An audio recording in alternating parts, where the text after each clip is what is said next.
The Riddlewood Series. Book 2, The Playground of Echoes. Chapter 1, The Toy That Told Too Much. Wren Thistlewick woke to the sound of whispering. Not the usual kind, the rustle of the whispering thicket outside her window, or Grandma Thistlewick muttering potion recipes in her sleep. No, this whispering was sharper, like secrets being spilled by someone who didn't know how to keep them. She sat up, her wild red hair sticking out like startled hedgehogs, and peered through her oversized glasses. There, perched on her windowsill, was a toy soldier.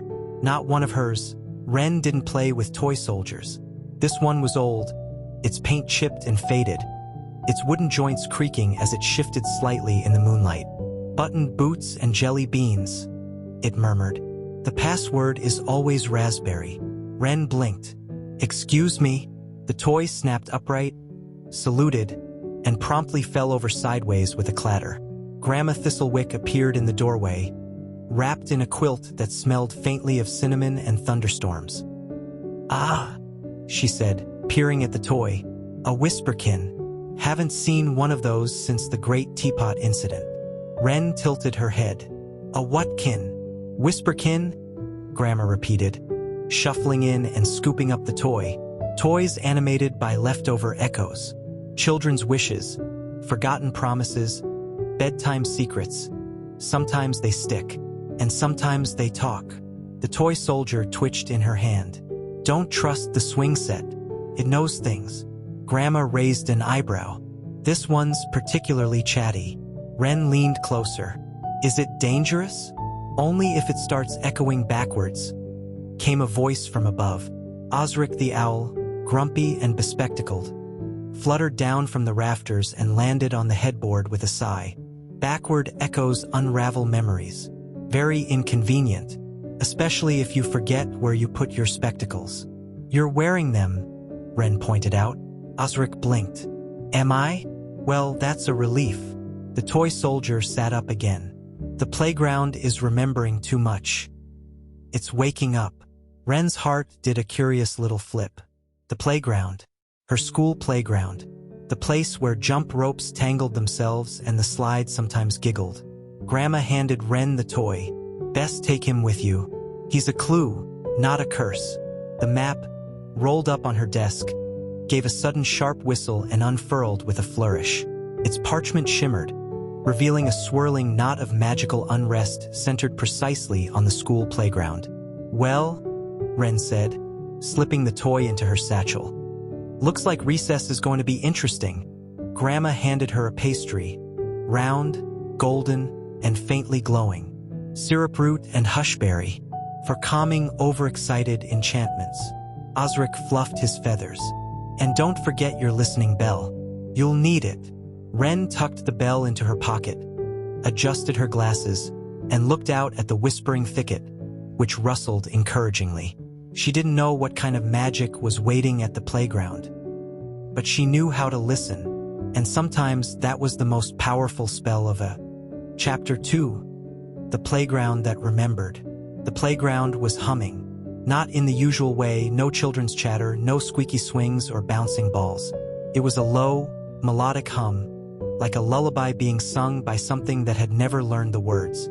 Wren stepped through the school gates, her satchel bouncing against her hip. The toy soldier nestled inside muttering, "Don't trust the hopscotch. It cheats." The map had gone quiet, rolled up and tucked beside her listening bell. But the air around her buzzed with forgotten magic.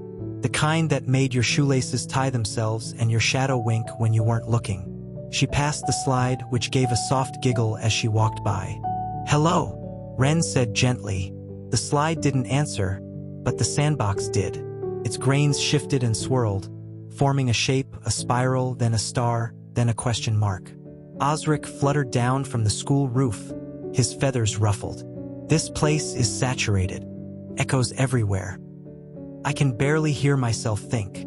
"You're thinking about biscuits again," Wren said. Osric sniffed. "Irrelevant." Wren knelt by the sandbox, tracing the question mark with her finger. The sand trembled, then parted, revealing a small, cracked tambourine. It blinked. "Hello," it said, in a voice like wind through a keyhole. "I'm Tamsin. I used to belong to a girl who danced in circles and sang about dragons. She forgot me, but I remember her. Wren's heart tugged. You're a whisperkin too? Tamsin nodded.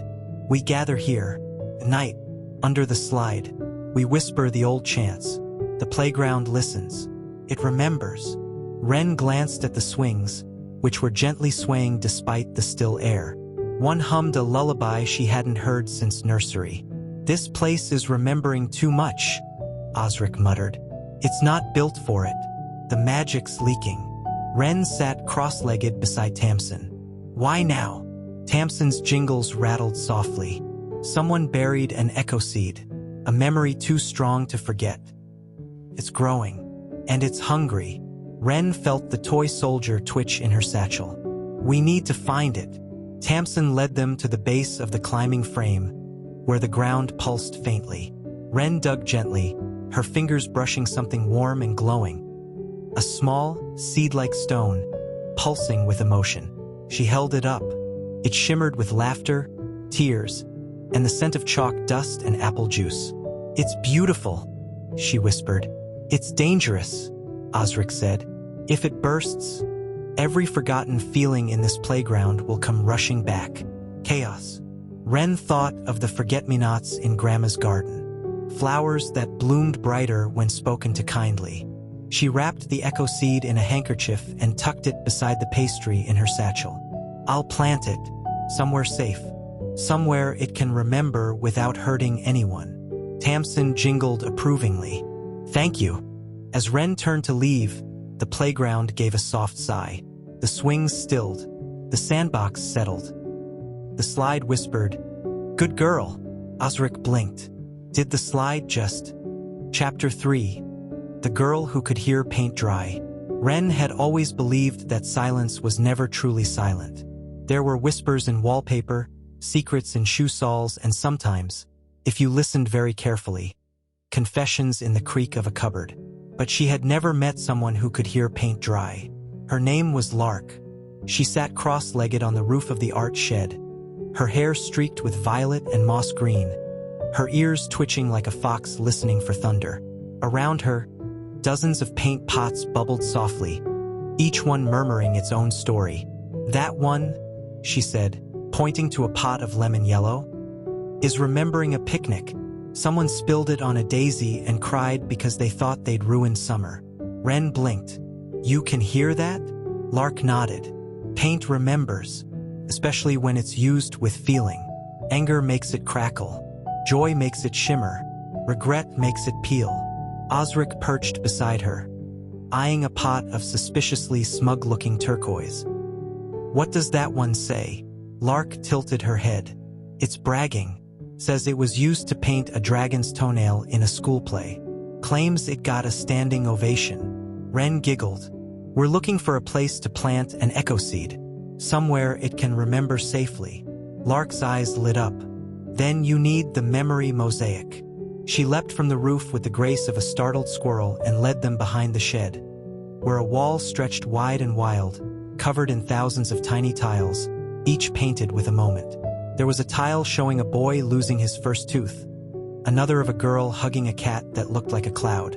One tile shimmered with the memory of a thunderstorm and the smell of wet pavement. This is where we store the good echoes, Lark said. Each tile holds a feeling. We paint them, seal them, and let them sing. Wren felt the echo seed pulse in her satchel. It wanted to be here. She knelt, found a blank tile, and placed the seed gently on its surface. The tile glowed, then absorbed the seed with a soft sigh. A new image bloomed. A child laughing on a swing, their shadow dancing beside them. Lark smiled. It's safe now. It'll hum quietly. No chaos. Just memory. Osric sniffed. Still smells like biscuits. Wren stood back, watching the wall shimmer. What happens if someone paints a bad memory? Lark's face grew serious. Then the tile cracks. And if too many crack, the wall forgets how to sing. They stood in silence, listening to the mosaic hum. A lullaby of laughter, chalk dust, and dragon toenails. And somewhere in the distance, the playground whispered, "Thank you." Chapter 4: The Listening Tree. The listening tree didn't look magical. It stood behind the school, half hidden by brambles and a rusted fence. Its bark knotted and its branches drooping like it had forgotten how to stretch. But Wren felt it before she saw it. A gentle tug in her chest, like a memory trying to be remembered. Grandma Thistlewick had once told her, "Some trees grow leaves, others grow stories." Osric fluttered down and landed on a low branch. "This tree is sulking." Wren stepped closer. The bark was etched with names, some faded, some glowing faintly. She ran her fingers over one. Milo, age 7, wanted to be a cloud. Lark appeared beside her, carrying a satchel of paintbrushes and a jar of dream water. "This is the listening tree. Your grandma planted it when she was young. It feeds on dreams spoken aloud." Wren's eyes widened. "Grandma planted this?" Lark nodded. "She said children's dreams were being forgotten, so she gave them a place to be heard." Osric peered at a branch. "It's wilting. Too many quiet mouths. Not enough wonder." Wren sat beneath the tree, the ground soft and mossy. She pulled out her listening bell and rang it gently. The tree shivered. "I think it's lonely," she said. That afternoon, Wren organized a whisper festival. She painted signs with Lark, baked dream pastries with Grandma, and convinced the head teacher to let the children gather behind the school. Each child was given a moment to whisper a dream to the tree. "I want to ride a jelly bean comet," said one. "I want my dog to talk," said another. "I want to be brave," whispered a third. With each whisper, the tree straightened. Its bark glowed. Leaves unfurled like pages in a storybook. A single blossom bloomed, silver and soft, shaped like a question mark. Grandma arrived just as the last child spoke. She placed a hand on the trunk and smiled. "Still listening, are you?" The tree rustled in reply. Then, from a hollow in its trunk, something emerged. A small, brass compass, its needle spinning gently before settling. Wren took it in her hands. It was warm. The needle didn't point north, it pointed inward. Osric blinked. "A truth finder. Rare. Very rare." Lark leaned in. "It shows you what you feel, even when you don't know it." Wren stared at the compass. The needle pointed to her heart. She didn't know what her next adventure would be, but she knew she was ready to listen to it. And somewhere in the branches above, the listening tree began to hum again, softly, sweetly, like a lullaby made of dreams. Chapter 5: The Echo That Stayed. The playground of echoes had changed. Where once it had been a place of forgotten laughter and tangled swings, it now shimmered with quiet magic. The listening tree stood taller. The dream pastries had become a lunchtime legend. And Wren had become something new. Not just a girl with a bell and a bird, a keeper of echoes. Grandma Thistlewick handed her a small satchel stitched with stars. "Every keeper needs a pouch for peculiarities," she said. Inside were 3 items: a feather that hummed when someone lied, a marble that showed yesterday's dreams, and a folded map with no markings yet. Osric perched on Wren's shoulder. "You've got the job now. Echoes don't keep themselves, you know." Lark arrived with a scroll. "The Council of Whim has sent word. They've noticed the trees bloom. They're intrigued." Wren blinked. "There's a council?" "Oh yes," Lark said. "They meet in the pockets of forgotten coats and the corners of bedtime stories. They want to know if you're ready." Wren looked at her compass. The needle spun, paused, then pointed toward the old sandbox. She walked over. It was empty, except for a single stone, smooth and glowing faintly. She picked it up. A whisper echoed in her ear.